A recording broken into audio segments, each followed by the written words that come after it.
essentially what I would like to show you here is how I've gone awry by taking the ground here and wiring it directly to the positive pin of the MOSFETs, when in reality they should be programmed to go to the negative pin of all four. Now, since I flipped them, what needs to happen is this MOSFET here needs to get reversed in order, and then I will have a large part of the problem achieved. Also on here, I have the LM in the wrong position, which is going to hinder it significantly. Yeah.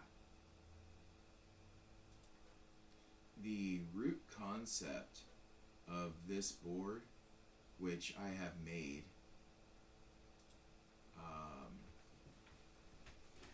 I have made this board, and it is the one that you have viewed. The root concept of it is correct. Now, what's wrong about it is that this LM is in the wrong position. These MOSFETs are reversed.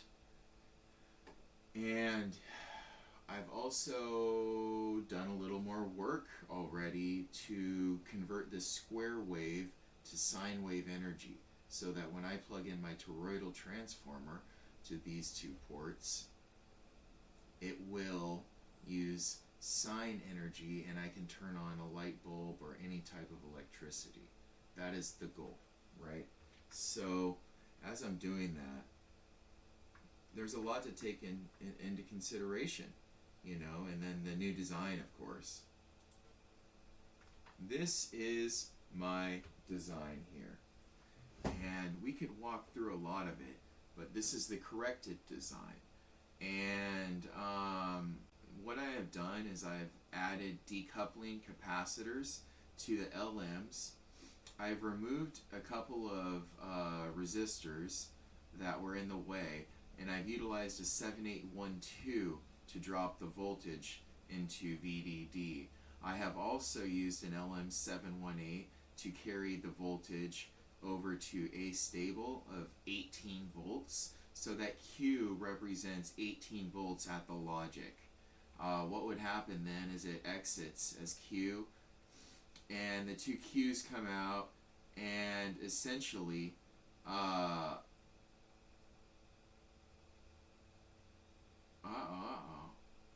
this is wrong.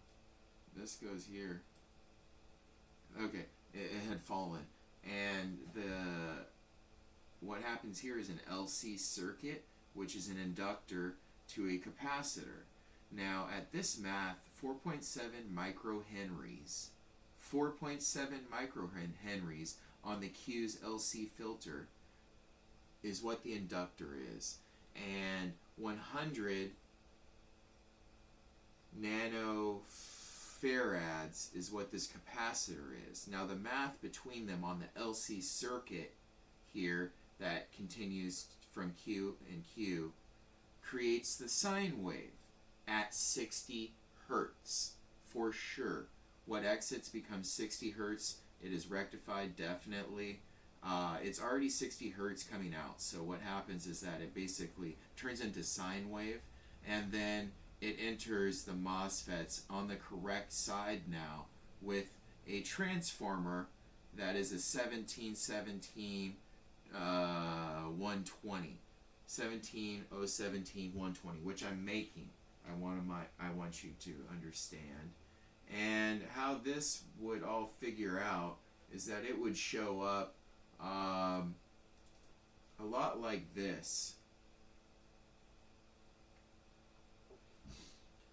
This is the footprint I have developed, and there's one error on it that I had just discovered. I will update that. But when we convert this to 3D, this is essentially what we are looking at. This is the new updated version, and this is what will show up from JLPCB.